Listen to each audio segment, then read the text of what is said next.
Hey guys, I'm the Sniper. Welcome to the nation. Let's get started. Hey guys, today we're doing a KSP video, and this one will be called Project Icarus. You'll see why in a few minutes. Now, today we are trying out a design I had when screwing around with the Rapier engines. They are an air-breathing and oxidizer using engine. It's pretty interesting. I can use the intake air while in atmosphere and then switch over to oxidizer and liquid fuel once out of the atmosphere. I will show those off here in a little bit. Once again, I'm using MechJeb, V9, and a few others. Let's see here. Going for a takeoff, and this one actually gets in the air, so showing everybody that I actually can fly and not just crash. So you can see me having a little bit of a problem trying to do this manually, and switch over to MechJeb here in a minute. It's not very good, but at least I can still fly. You can see it start to wiggle as I move the flaps up and down, and that gave me the idea to try something a little on the stupid side. So try and get it up, and then physics warp, and it just wiggles, and then sends it to a nosedive. Pull up out of that, and then I switch over to MechJeb here in a minute. It keeps it a little bit more straight than I can. Keep going, get up off the ground. There you go, you can do it. It's not very complicated design, just a few wings, 6 Rapier engines. Now that I switched over to MechJeb, this is at ×4 acceleration, so everything's about 4 times faster than normal speed. Actually, just a little bit less, but close enough. So now it's pretty much just the straight climb up and away, up. We'll shut up now. Look at this nice, beautiful interior. I think that's the Mark II cockpit. And get some science. Yes, I'm doing this in a career mode. I like the career mode. Glad they added that. Going up. Just Jebediah is in the other mission I have going right now. I think that's Bill.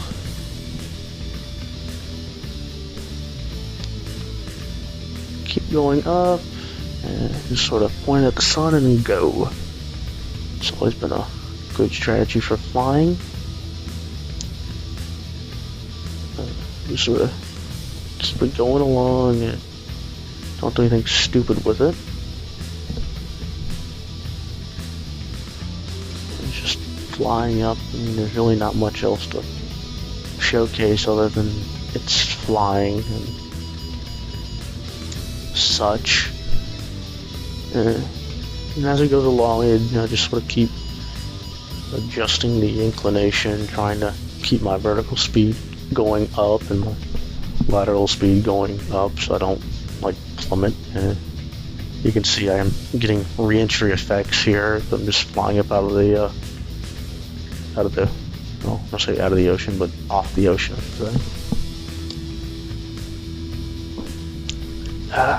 Some water. Yeah, that's pretty. A screenshot there. And try and center it again. Get it centered, and oh, there we go. I'm doing this in a post commentary. Obviously, I didn't feel like doing this live. It was a 48-minute video if I had done it live.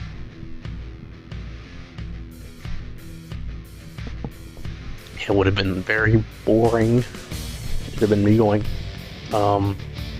yeah, so here we're going up and up again. Sort of like what I was doing at the beginning of this, come to think of it.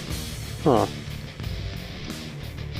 Well, I guess they're both gonna be kind of boring, but well, I got nothing better to do right now.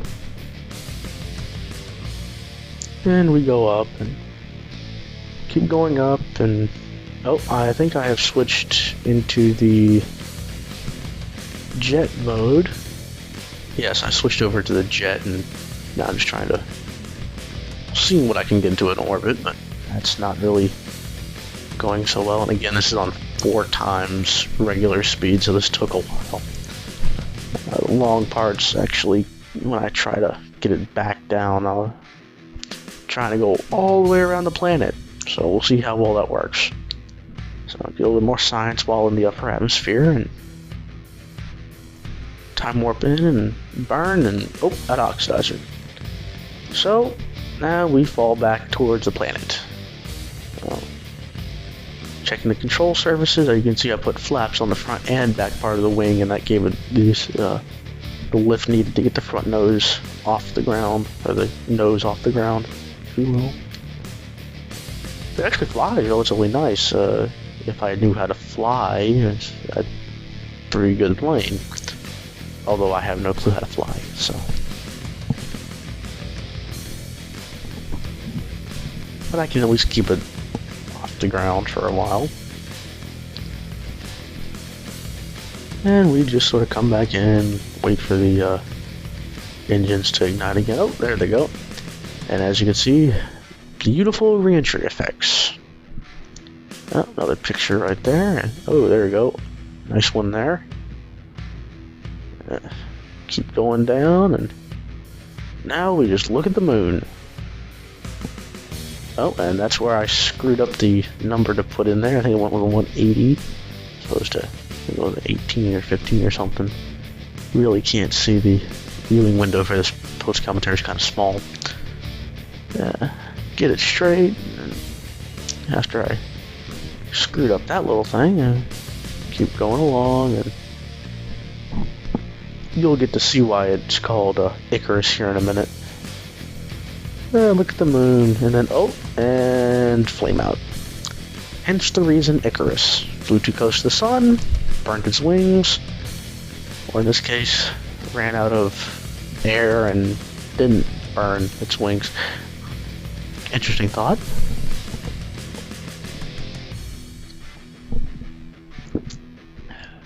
Yes, I'm drinking something too.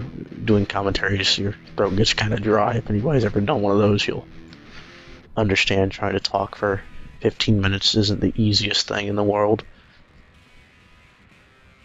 So just sort of make sure my nose is pointed up and I keep getting thrust and don't fall too far into the atmosphere, or stay at that phantom zone in between. Oh, there we go again, me screwing up, can't fly. This happens a few more times and it's not fun. If I didn't have MechJeb, I probably would have crashed on the first one. So you can see me just sort of finessing it around 10 to 15 degrees pitch, and it does a good job in that real range. I think I put it at 13.5 here in a minute. That keeps it good, gives a good little height or pitch on it, and it keeps me roughly where I want to be with a slight raise in altitude. I think it's like 8 meters per second if you get it right, and so not too far. Just gotta be careful of flame outs.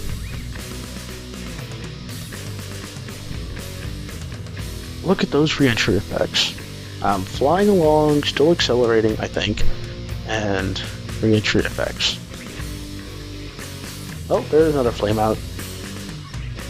And spiraling down, spiraling down. Okay, spiraling. And get under control and throttle up.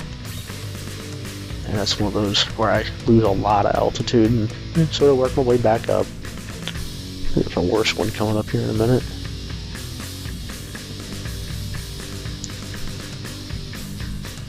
And we just keep sort of going along and making sure I don't crash, although it'd be kind of hard, but 23 kilometers up. And just sort of keep going along, making sure I don't screw up. And yeah, I think the flame out range I found out was between 27 and 26, or 27 and 28 kilometers up. So you'll see me have that problem. This is where I decided let's see if I can get around the planet. So, start trying to keep everything from flaming out again. As you can see, lower the thrust a little bit, and this is starting to where I started realizing, I don't think I'm going to have enough fuel. Then again, I didn't design this at, like, I think I've been up for like 20 minutes and designed this, and so it's kind of early. But it flies and it does a good job. Yes, don't hit the abort button. Oh, there, another flame out. Oh, I caught it that time. Okay. And you can see 20. Oh, there we go.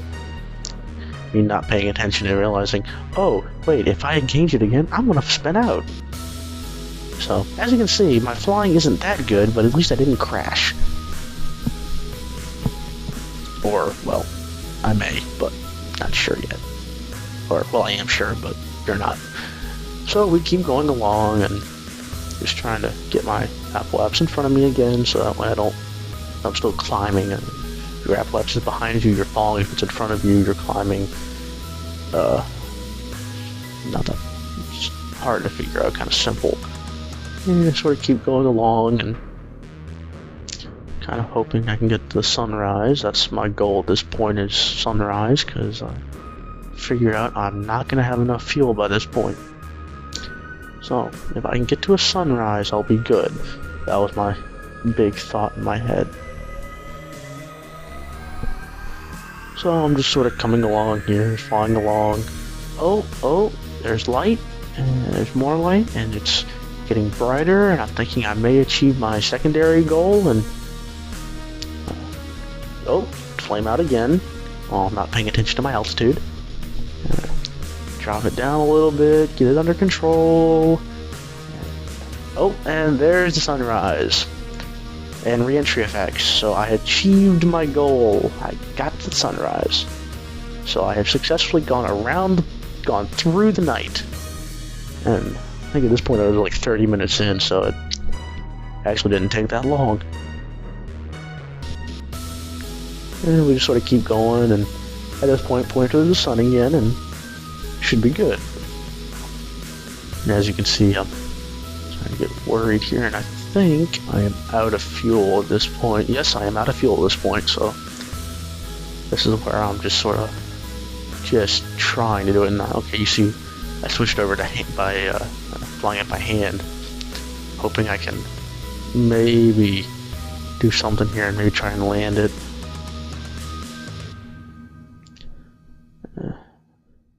So you put the gear down here real soon, because I thought, well, if anything, I'll just land straight in the water and maybe the gear will absorb some of it. I thought, well, maybe I can make it to that land over there. So we start to turn, and this is where watching people do this on YouTube comes in handy. I sort of knew what to do, and just sort of trying to keep it going. And as you can see, not the gentlest thing. So probably made Bill sick. Sorry, Bill. And we just sort of keep going along and keep flaring the nose up. Man, I wish I could do this better, but, well, I can't. I heard that doing this with a joystick helps. If any of you know if it does or doesn't, let me know. That'd be greatly appreciated.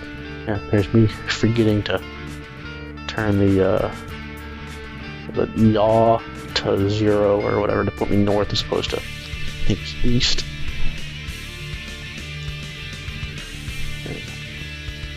Coming on in. This is where I'm going. I think I can make it. I think I can make it.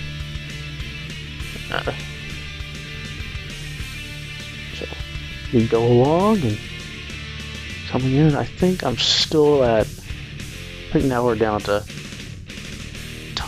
twice the speed of regular. So this is close. Or maybe it's 1.5. I can't remember. This is right around the same speed as what I was doing it at, a little bit slower. As you can see up in the top left-hand corner, the yellow numbers there, meaning for every 1 second in real time, it's a little bit less in game. So yeah, I think this is about up to ×2. So this is about real time, which isn't that bad. and get lower, and this is when I thought, I think I can do it. I think I may be able to land this. So I come in and just sort of making sure I don't do anything stupid, just sort of keeping the nose up. And I knew right before I need to land, you need to flare up so that way you don't, well, crash head first, but you don't want to go up. You just want to make sure your vertical velocity isn't going more than every 2 meters per second down. You can see, and touchdown. I think now I'm doing it back at regular speed, deploy the brakes, put air brakes on there, and yeah, that's me landed. So, yeah, told you I could fly. And unlike Icarus, I did manage to land on land. So as always, thanks for watching, and I'll see you next time.